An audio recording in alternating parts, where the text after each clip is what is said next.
Hi, this is Russell with East Valley Property Management, and today what we're going to talk about is what to look for when screening a tenant. So often we hear nightmare situations of a homeowner that felt like they could manage their property themselves, and they show me, they tell me about a nightmare situation with a tenant that's not paying their rent or giving the runaround, and a homeowner just has no idea what to do. And a lot of times the first thing I ask is, well, what did you do to qualify the tenant to be in your home? And it's surprising that the number of homeowners that tell me, well, they just met the tenant at the property, the tenant was nice, they shook hands, and they had the feeling.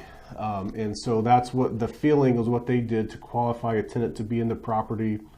And so, you know, months later, a year later, on down the line, this tenant has slowly taken advantage of the homeowner. And so what we're looking for when we screen a tenant, because at the very beginning is how it can set the tone for the whole time that the tenant resides in the property. Really, there's two things when you screen a tenant. You're trying to look for that they can, one, afford the home, and two, that they're going to take care of the property. With those two things, that's all you really want of them. And so how do you determine that? You then become sort of the judge of the jury to see if you can trust this person to occupy your property. And so there's a number of things we look for. We like to see that they've been on their job at least 6 months to a year, that they have like a 550 credit score or better, that they make 3 times the rental amount. You know, and with those things, and there's a bunch of other things, but you can really boil it down to those handful of items, in addition to calling a prior landlord if that's available. You know, because if they have a good landlord reference and you want to verify that this is a legitimate landlord, not just their friend or their mom or dad, but a legitimate landlord, call them directly, even Google their phone number to ensure that you're not getting routed to someone's parent, for example. And if they have a good reference where they're coming from, then chances are they're going to repeat that behavior and be a good tenant for you. The other thing is, like I said, is to ensure that they've been on their job 6 months to a year. And now this ensures that they have stability, that they can afford the home, that they can prove that they make 3 times the rental amount, they've been on their job, and so now there's financial security there.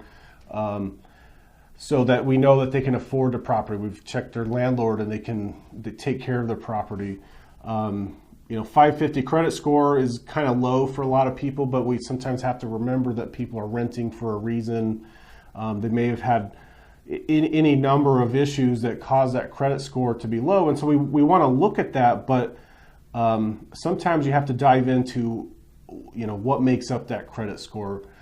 Sometimes we find that people can show that they can afford the home, that they're good tenants from where they come from, but that credit score. And so sometimes other companies will just deny a tenant right away.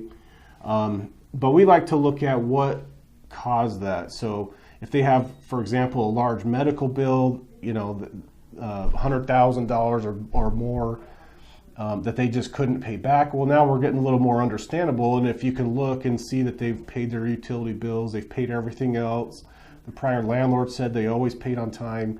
And so sometimes we can overlook a credit score issue if, you know, depending on what the issue is. But, you know, one of the most important things I find is that it's important not to rush. You know, some people or some companies like to just advertise, hey, we'll fill your home within 7 days or less.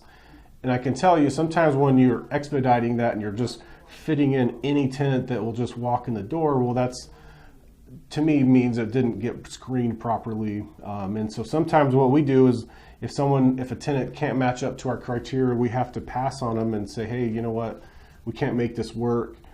And so holding out for the right tenant can have a lot of added benefits, you know, in addition to avoiding those nightmare situations. You know, if someone can't afford the home,